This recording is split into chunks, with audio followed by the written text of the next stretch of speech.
JPMorgan Chase CEO Jamie Dimon has been communicating with Donald Trump in recent months through secret back channels, helping the president-elect hammer out a policy agenda before and since his decisive White House victory, the Post has learned.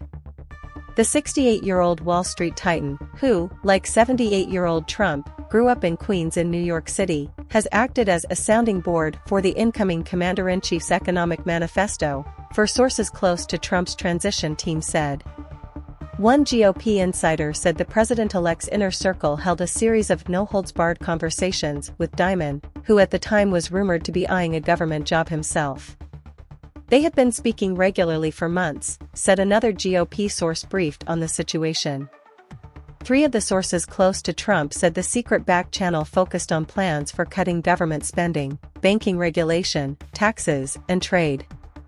A company insider added that Trump's top aides set up the calls, which continued after the election, to create a bit of daylight between the two men and stop details of the exchanges leaking. A spokesperson for the Trump transition team declined to comment. A JPMorgan spokesman also declined to comment.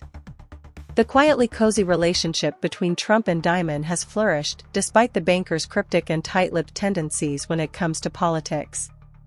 Trump had floated Dimon's name as a possible Treasury Secretary pick in June and later claimed he had won his White House endorsement, despite a lack of any public statement from Dimon to that effect.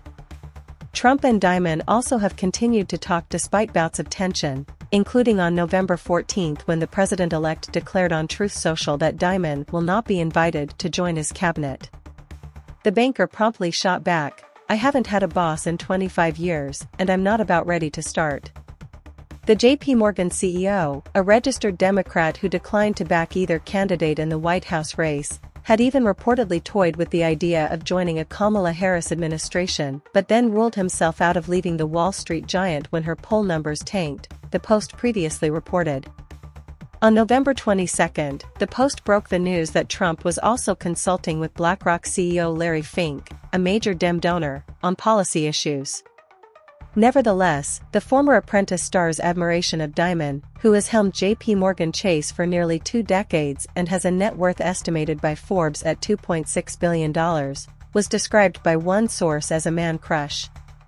Another individual close to the president-elect said Trump greatly appreciated it when Dimon, an avid reader of the New York Post, told CNBC in January the eventual election winner was kind of right to criticize illegal immigration and weak defense spending by America's NATO allies.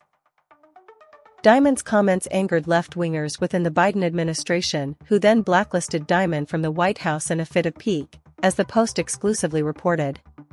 2 weeks ago, the JPMorgan boss said Trump's threat of slapping tariffs on Uncle Sam's major trading partners will bring people to the table if done wisely. Dimon, a vocal critic of current U.S. banking rules, recently slammed the onslaught of red tape drafted by Dem-backed regulators, launching a foul-mouthed tirade over a list of his most hated pieces of legislation at a recent conference in New York. "It's time to fight back. I've had it with this ST," Dimon told the stunned audience.